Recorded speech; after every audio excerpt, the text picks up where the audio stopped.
पॅनलला आज जाहीर पाठिंबा दिलेला आहे त्यांचे मी या ठिकाणी आभार व्यक्त करतो। सर्व सगळ्यांचे नाव काही घेत नाही, कारण कोणाचं नाव राहिलं तर बरेचसे वाईट वाटतं की बाबा आशिष दिगोळे मंडळाचे अध्यक्ष, सर्व माझे बांधव, साठे पाटील वस्तीतील बांधव भगिनी, या ठिकाणी जमलेले सर्व तरुण बांधव, कार्यकर्ते, सर्व माझे ज्येष्ठ माता भगिनी, तुम्हाला माझं सगळ्यांना माझा मानाचा जय महाराष्ट्र। निवडणुकीचा मधला टप्पा चालू आहे, 4-5 दिवस राहिलेले आहेत। सकाळपासूनच प्रचाराचा धडाका आपल्या प्रभागात लागलेला आहे। आम्ही सकाळी थोबडे वस्ती, थोबडेमळा, आप्पू वस्ती, अलंकानगर, लक्ष्मीनगर, सगळ्या ह्या परिसरामध्ये साठे पाटील वस्तीत पण सकाळी माझे सहकारी सगळे उमेदवार या ठिकाणी येऊन गेले। तुमच्या सगळ्यांचा आशीर्वाद आज तर मिळालेला आहे, कारण साठे पाटील वस्तीचा आता शाखाने सांगितलं की आमच्या भागात काम झालं नाही, आमच्या भागात रस्ते नाही, पाणी नाही, दिवाबत्ती नाही। शाखाने सांगितलं की गेल्या वेळी जशी चूक झाली होती तशी चूक करू नका, वाटून घेऊ नका एरिया। मी या शाखा तमाम माझ्या साठे पाटील वस्ती माता भगिनी सर्व बांधवांना मी त्यांच्या समोर मी तुम्हाला वचन देतो की साठे पाटील वस्ती असो, थोबडे वस्ती असो, थोबडेमळा असो, जसा औषध वस्ती केली आहे, हापू वस्ती केली आहे, दामाननगर केले, त्याच पद्धतीने काम मी स्वतः थांबून या ठिकाणी करून द्यायचं। झाली आमची चूक झाली त्याबद्दल मी सर्व माझ्या माता भगिनींची दिलगिरी व्यक्त करतो। चूक झाली, आता इथून पुढे तशी चूक होणार नाही। जो दिलेला शब्द आहे मी 100% पाळतो। मी एकनाथ शिंदे साहेबांचा मावळा आहे, बाळासाहेब ठाकरेंचा शिवसैनिक आहे। मी जे बोलतो ते मी करतो।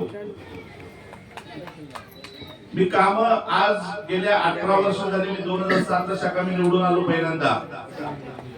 जशी आपली साठे पाटील वस्तीची स्थिती आहे त्याच्यापेक्षा बेकार स्थिती आमची पाटील वस्तीची होती, आमच्या हौशी वस्तीची होती।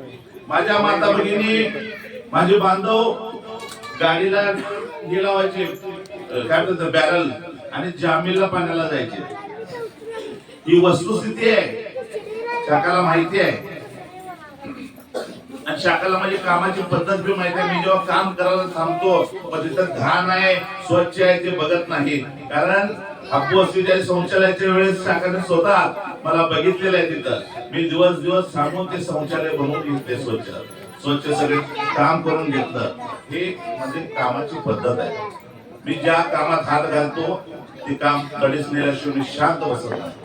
आज मी माझ्या भागात तर मी रस्ते, पाणी, दिवाबत्ती, माझ्या माता भगिनी साठे पाटील वस्ती, माझ्या माता भगिनींना मी आवर्जून सांगू इच्छितो की माझ्या देशमुख पाटील वस्तीमध्ये 7-7 फूट खड्डे होते पाण्याच्या लाईनचे। खाली असं ते बसून आत खाली पायऱ्या केलेल्या असायच्या, बसून ते पाण्याने त्या घागरे भरायचे, म्हणजे जगणी मगनी असं पाणी भरायचे। पण मी आल्यानंतर दुसऱ्या मजल्यावर बिगर मोटर पाणी आणलेलं आपल्या एक्सप्रेस लाईन मी त्या ठिकाणी वळवली। प्रत्येक गल्ल्या-गल्ल्यांनी पाण्याची पाईपलाईन फिरवली, प्रत्येक गल्ल्या-गल्ल्यांनी ड्रेनेज लाईन फिरवली, प्रत्येक गल्ल्या-गल्ल्यांनी रस्ते केले, प्रत्येक गल्ल्या-गल्ल्यांनी दिवाबत्ती केली। नगरसेवकाचं काम काय आहे? मूलभूत गरजा देणे। कोण माझ्या माता भगिनी येत नाही आमची चूल बंद पडली तुम्ही काय करते नाही, या जे मूलभूत गरजा जे द्यायचं आहे हे नगरसेवकाचं कर्तव्य आहे, कर्तव्य आहे त्याचं। या कर्तव्यापासून दूर जाणारे काही लोक आहेत, झालं तुम्हाला सगळ्यांना माहिती आहे, त्याच्याबद्दल मी आता परत खोलात जाणार नाही, कारण हे 7 वर्ष नाही 9 वर्ष झाले। ही जी मनन यातना या माझ्या माता भगिनींना झालेली आहे, हे विसरणार नाहीये मी पण, तुम्हीही विसरायचं नाहीये. कारण लोक येतील, निवडणूक आहे, कोण आम्हीच देईल, पण आम्ही परत चुकलो बाबा आमचं, आम्हाला माफ करा. जातीपातीच्या याच्यावरती मत मागितले जातील, पण माझ्या माय माऊलीला माझा एक अंतकरणापासून सांगणं आहे, यांच्या भूल थापाला बळी पडू नका. यांच्या भूल थापाला जर बळी पडला तर हे 7 वर्ष जसे गेले तसेच हे 5 वर्ष जातील. त्यासाठी कळकळीची विनंती आहे. इथले पण काही लोक येतील सांगायला, जाऊ द्या चूक झाली, काम करल, पण माझ्या माता भगिनींना, माझ्या बांधवांना माझं कळकळून सांगणं आहे की ही जी 8-9 वर्ष ज्या मरण यातना तुम्ही भोगलाय ते विसरू नका. येणाऱ्या 5 वर्षात जसा दमानीनगर परिसर आहे, जसा हौशवस्ती परिसर आहे, जसा पाटील वस्ती परिसर आहे, त्याच परिसरात सरकारने या ठिकाणी 5 वर्षात काम करून नाही दिलं, पुढच्या 5 वर्षाला मला पाय ठेवू देऊ नका.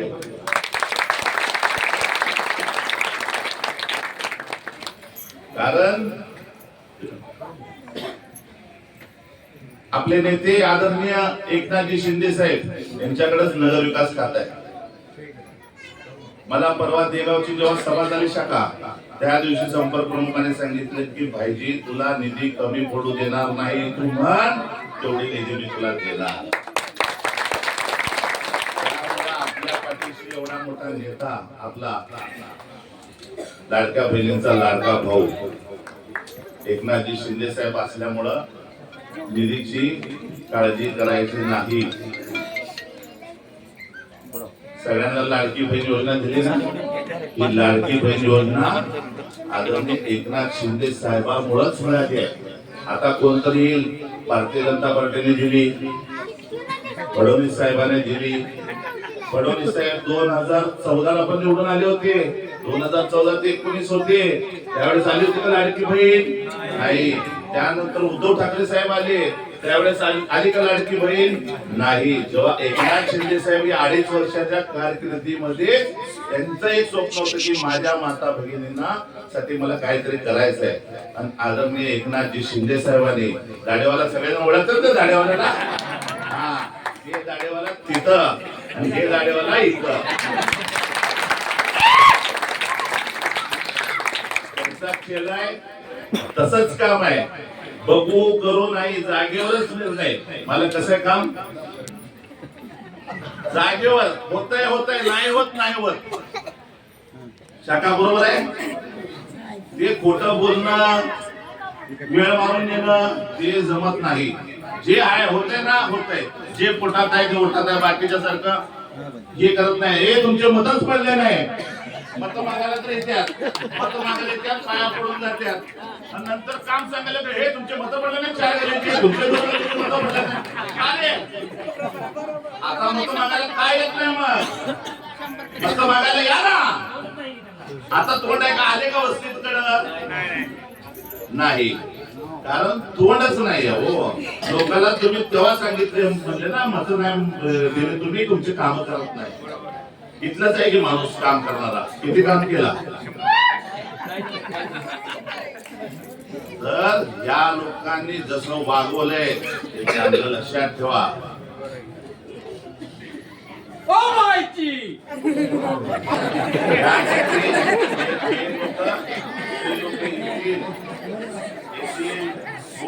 मारतील नाही.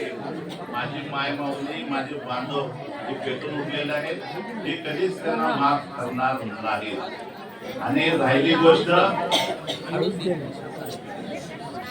आपल्या बाळासाहेब आपला दवाखाना, हे पण तुम्हाला माहिती असेल काय झाले काय नाही माहिती आहे. ते इथं माता तरुण मंडळाचा सगळं आपलं काम देखील आपण केलं. शका सगळ्या माझ्या मुलींना सांगतो, जे आपलं प्लॅस्टर सगळं खराब झालं होतं, प्लॅस्टर असेल गरज असेल, हे मी करून दिलेलं आहे. हे पूर्ण याचा वरचा मजला मी करून दिलेला आहे. तर माझ्याकडे बटू असतील, सिद्धू आहे, यांनी आहे, शिवा या लोकांनी माझ्याकडे येऊन सांगितलं की पाहिजे आम्हाला असं पाहिजे मला हे पूर्ण करून तयार होत्या त्यावेळेस 2 लाख त्यावेळेस 2 लाख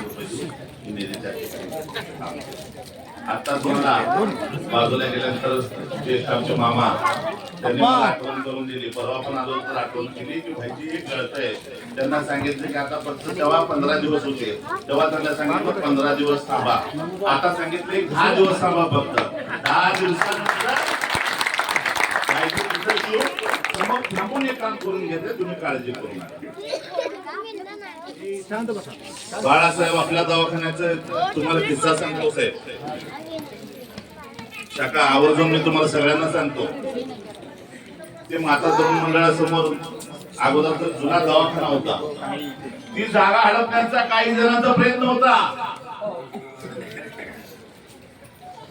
दरवाजा तोडले कुलूप तोडले नेत्यांनी आदेश दिला तुम्ही तिथं ऑफिस करा नेत्यांचे फोटो लागले ऑफिस झालं माझ्या कानावर आलं असं झालेलं आहे असं झालंय का ऑफिस गेले करू दे मी कमिशनरला सांगितलं आणि बाळासाहेब आपला दवाखाना हा मनुष्यद्वाराने या ठिकाणी माझ्या माय माऊलीला जवळच्या जवळ आरोग्य तपासणी व्हावी छोटे मोठा आजार काय आलं ताप आलं खोकला आलं तिथं लेकरांना मिळावं सेवा माझ्या माय माऊलीला सेवा मिळावी माझ्या बांधवांना सेवा मिळावी याकरता आपला दवाखाना हा चालू केला तसंच इथं केलं तसंच मी हापूसला देखील केला आपल्या भागात फक्त 2च ठिकाणी आहेत नंतर दिलीप होले एक तिथं दिला तर मनोज शेजवाल हा काम करणारा माणूस आहे तुम्हाला सगळ्यांना माहिती आहे सगळे बांधव फिरत असतात त्यासाठी आज एवढ्या मोठ्या संख्येने तुम्ही सगळेजण माझ्या पाठीशी राहिला तुम्ही एवढं मोठं भरभरून प्रेम दिलं हेच प्रेम तुम्हाला 15 तारखेला आशीर्वाद रूपी मतदान करून या पॅनलला मी पॅनलची ओळख करून देतो उभा राहा आशीर्वाद उभा राहा मी ओळख करून देतो हर्षल नागेश गायकवाड ब मधून आहेत नगर उमेदवार आहेत ते शिवसेनेचे आणि ही माझी बहिणी ही अ मधून अनुसूचित जातीमधून उभी आहे अजून एक बहीण आहे ती आता तांड्यावर सभा करते संध्याकाळी त्यांना मी दुपारी त्यांना सांगितलं होतं की आज ते महिला नेते आपल्या जिल्हा प्रमुख आहेत म्हणजे बंजारा समाजाच्या जनते येणार होते त्यांचा वेळ होता तर मी त्यांना सांगितलं की त्यांनी वेळ दिलाय तुम्ही त्यांना घेऊन डोर टू डोर सगळे तांडे करून घ्या तर माझ्या बहिणीला मी तिथं कामाला लावले पण तिच्यासाठी मी या ठिकाणी तुम्हाला आवर्जून या पॅनलला मत मागतोय तुम्ही आशीर्वाद रूपी भरघोस मत द्यायचे आणि हा पॅनल निवडून आणायचा आहे आणि जे काय काम असतील एक तुमचा भाऊ आहे हा तुमचा भाऊ हक्काने काम सांगा लाजायचं नाही कुठलीही गोष्ट असू द्या काही असू द्या आणि आवर्जून एक राहिलेलं सांगतो मी तुम्हाला येणाऱ्या 5 वर्षात माझं एक स्वप्न आहे की माझ्या माता भगिनीच्या हाताला काम द्यायचंय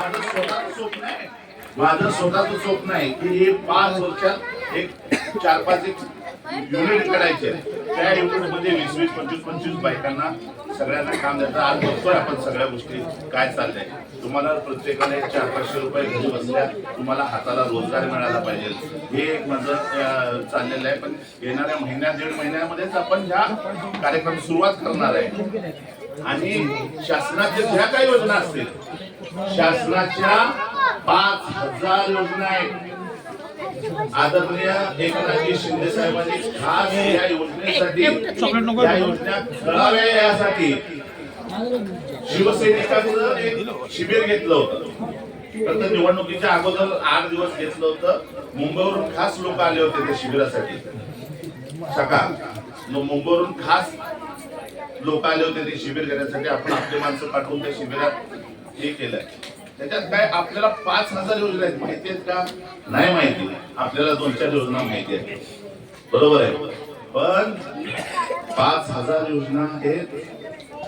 त्या योजनाला नाव टाकलं, जे काय नाव असेल, तुमचं वय, तुमचं वार्षिक उत्पन्न, तर तुम्ही किती योजनेमध्ये, जसं एक सॉफ्टवेअर तयार केलेलं आहे त्याने, तुम्ही किती योजनेमध्ये पात्र आहे ते ऑटोमॅटिक लिस्टच येते.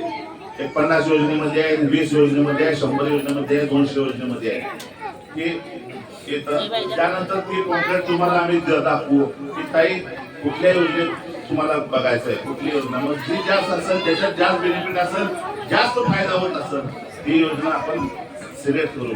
अशा पद्धतीने हे देखील काम आपल्याला येणाऱ्या महिना 2 महिन्यातच आपण या ठिकाणी ऑफिस करून, मोठं ऑफिस करून आपण या ठिकाणी ती योजना देण्याचं काम या ठिकाणी करणार आहे. आणि रमाबाई योजना तर या 5 वर्षात तुम्ही फक्त जागा द्यायची, रमाबाई योजना आणायचं काम माझं आहे. अब्बू परिसरात फिरत असताना देखील माझ्या माता भगिनींचं म्हणणं तेच होतं की मालक जागा देत नाही. मी म्हणतो तुम्ही काळजी करू नका, निवडणुका होऊ द्या, मालकाला हा तुमचा भाऊ बोलल, ती जागा घेईल. शासनाकडनं आपण अनुदान घेऊन, निधी घेऊन आणि रमाई योजना जी आहे ती आपण त्या ठिकाणी करू. मी तिथं तेच सांगितलं होतं, आता माझ्या माताने इथं सांगितलं, मी इथं देखील तुम्हाला वचन देतो की जे काय शासनाची योजना असतील त्या 100% साठे पाटील वस्ती असेल, थोबडे वस्ती असेल, थोबडेमळा असेल, हापू वस्ती, हौशी वस्ती या ठिकाणी येणार म्हणजे येणार. देगाव असेल. त्यामुळं येणाऱ्या 15 तारखेला भरघोस मताने पॅनलला निवडून आणायचं आहे. आपलं चिन्ह आहे धनुष्यबाण. आणि एक मुद्दा राहिला, एक मिनिट जरा शांत बसा, ऐका. आपला 100 वर्षाचा पूल पडला हे तुम्हाला माहिती आहे. तो जो छोटा पूल आहे, आपण जो आता बोगदा जाता तुम्ही कुठं शेते वस्ती करते, कोणी बनवला शेते वस्तीचा बोगदा? तर तो बोगदा तुमच्या भावाने बनवलेला आहे. आज त्या बोगद्याचा किती उपयोग होतोय बघा. म्हणजे अक्षरशः मी त्या भागात प्रचाराला गेलो होतो, तर लोकांनी आवर्जून सांगितलं की भाईजी आज बोगदा किती उपयोग आलाय बघा. आणि हे तुम्ही केलेलं आहे. जेव्हा हे ऐकलं लोक आवर्जून सांगतात की भाईजी तुम्ही बोगदा बनवला म्हणून आज लोकांची सोय होते. कारण खूप छोटा बोगदा होता, अनेक लोकांचे माथे फुटले, अनेक लोकांचे ऍक्सिडेंट झाले. तिथं गाड्या, एक गाडी आली तर दुसरी गाडी जाऊ शकत नव्हती, अशी परिस्थिती होती. पण तो बोगदा आपण त्यासाठी अनेक आंदोलन झाले, मोर्चे झाले, 4-5 आयुक्त येऊन गेले. प्रत्येक आयुक्त आल्यानंतर आम्ही शिष्टमंडळ जाणार आणि मी माझ्या प्रभागासाठी, माझ्या वार्डासाठी मी त्या बोगद्याचं मागणी करणार. 4-5 आयुक्त आले पण त्यांनी केलं नाही. एक आयुक्त आले होते गुडेवार साहेब. त्या गुडेवार साहेबांनी येऊन माझी जेव्हा कळकळ एवढी जेव्हा बघितली, त्यावेळेस गुडेवार साहेब स्वतः येऊन त्यांनी व्हिजिट केलं आणि सांगितलं की हे मंजूर करावं लागल. त्यावेळेस त्यांनी तो प्रस्ताव पाठवला आणि जनरल बोर्डात मी त्या ठिकाणी तो मंजूर करून घेतला. त्याला 3 कोटी रुपये निधी दिली आणि हा बोगदा तयार झाला. आज जेव्हा हा आपला इथला 100 वर्षाचा पूल जेव्हा पाडला, तर त्या बोगद्याने आपले एवढं मोठं साथ दिली. अनेक कामं मी या ठिकाणी त्या ठिकाणी केलेले आहेत. हौशी वस्ती असेल, शेती वस्ती असेल, धुमा वस्ती असेल, पाटील वस्ती असेल, पण तसंच काम मी या ठिकाणी करतो. मी तुम्हाला या ठिकाणी वचन देतो, जास्त बोलत नाही. आणि भैया गुळवेला पण आता मी सांगितलं की पक्षात तुम्हाला एक मानाचं स्थान शिवसेनेत आम्ही तुम्हाला देणार आहे. सांगणार आहे की यांचं मोठं योगदान आमच्यासाठी आमच्या पॅनलला त्यांची किती मोठी मदत झाली ते आम्ही सांगून एक भैयाला मानाचं स्थान आम्ही शिवसेनेत देणार आहे. आज शिवसेनेचा प्रवेश झालेला आहे आणि आज आता जास्त काय बोलत नाही पण सगळेजण वैतागले 9 वाजले तुम्हाला सगळ्यांना जायचं आहे 15 तारखेला भरघोस मताने निवडून द्यावं हीच मी तुम्हाला सगळ्यांना विनंती करतो.